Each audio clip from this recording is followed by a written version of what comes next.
Bienvenue sur Africa 24 pour ce nouveau décryptage. Nous recevons aujourd'hui Béatrice Damiba, journaliste. Elle a été ministre de la Communication au Burkina Faso et dirigeait jusqu'en 2014 le Conseil supérieur de la communication.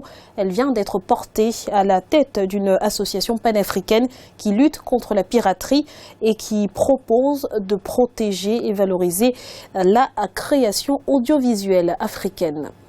Pour commencer, dites-nous quelles sont les motivations qui ont amené à la création de l'association Convergence. L'association Convergence est une association à vocation panafricaine qui se donne pour objectif, entre autres, de protéger et de valoriser la création audiovisuelle, les industries créatives, les industries culturelles, les acteurs du secteur de la culture et de l'audiovisuel. Bref, l'association Convergence s'inscrit dans l'optique de la protection et de la défense de la propriété intellectuelle. Quelles ont été les décisions prises par l'Assemblée générale d'Abidjan? C'est la toute première Assemblée générale officielle qui voulait donner à l'association une existence légale, un statut juridique. Et donc l'association avait à son ordre du jour essentiellement l'adoption des textes fondateurs que sont, comme toutes les associations d'ailleurs, les statuts, le règlement intérieur. Évidemment, un programme d'activité pour 2016 et bien entendu le nerf de la guerre, on a adopté aussi un budget. Comment protéger et valoriser la création audiovisuelle en Afrique? L'efficacité viendra du fait que nous sommes ensemble, nous mettons ensemble nos intelligences, nos expériences, nos volontés pour avancer ensemble vers un but commun qui va profiter à tout le monde. Et quand on est ensemble, on essaie aussi d'harmoniser les instruments juridiques. Il y a des pays qui ont de très bonnes législations en matière d'accompagnement des créateurs, des acteurs du secteur de l'audiovisuel ou de la culture. C'est le cinéma, c'est la musique, c'est la télévision, c'est la radio, etc. De très belles législations, mais qui dorment dans les tiroirs, qui ne sont pas forcément bien mises en pratique. On dit chez moi à Morée qu'une seule main ne peut pas ramasser la farine.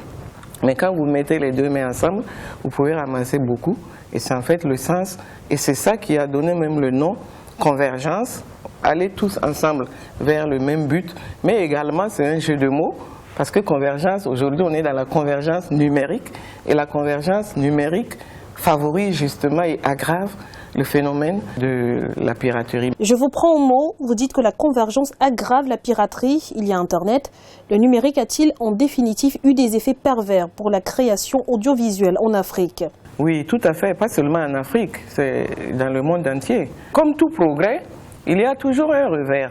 La révolution numérique, Internet, les nouvelles technologies, l'éthique sont une bonne chose pour le monde entier. Mais le revers est que à chaque fois qu'on fait des progrès, il y a aussi ceux à côté qui essayent d'utiliser ces progrès-là dans des buts, dans d'autres buts. Et dans le cas de notre préoccupation, c'est que les pirates également ne dorment pas.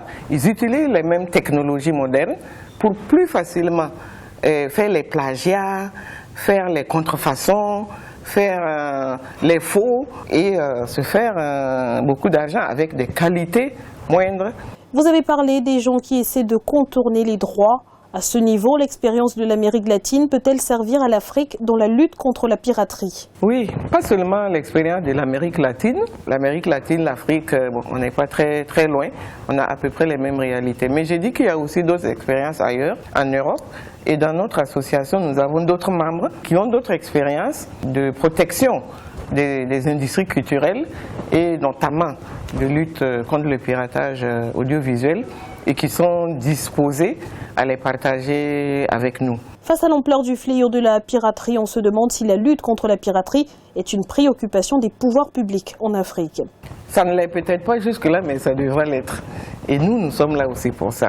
Parce que c'est sûr, ce n'est pas quelque chose de très visible. C'est comme, moi je compare la piraterie à une espèce de mafia, une nébuleuse, ça ne se voit pas, mais ça fait beaucoup de dégâts. Les coûts, peut-être, sont beaucoup plus élevés et ça fait beaucoup plus mal, y compris au niveau même des États qui perdent beaucoup d'argent parce que ceux qui volent évidemment ne payent pas les impôts, les douanes, toutes les taxes qui vont avec, et ça fait beaucoup de pertes pour les États. Et donc la lutte contre ce piratage-là devrait impacter positivement sur tout le monde, pas seulement sur les acteurs du secteur, les opérateurs, ainsi de suite, mais sur les pouvoirs publics, les institutions, les éditeurs de télé et tout le grand public. Quel est le danger pour la création audiovisuelle africaine si elle continue de subir les coups de boutoir de la contrefaçon et de la piraterie? Est-elle menacée de disparition ou seulement freinée dans son évolution? Oui, c'est vraiment un danger, effectivement. Bon, d'abord parce que, vous savez, aujourd'hui, déjà le phénomène de la mondialisation, comme je disais, fait qu'il y a une certaine uniformisation des choses.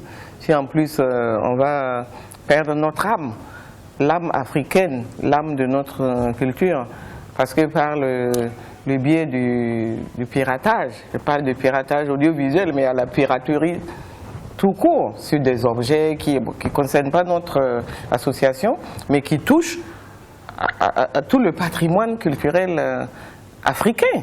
Pour se faire une vraie idée de ces richesses culturelles africaines-là, il faudrait voir des produits authentiques, que ce soit sous forme de films, sous forme ou de documentaires. Voilà. Et nous devons nous battre pour ça. Nous entendons en tout cas prendre le taureau par les cornes et faire organiser une forme de résilience par rapport à ça.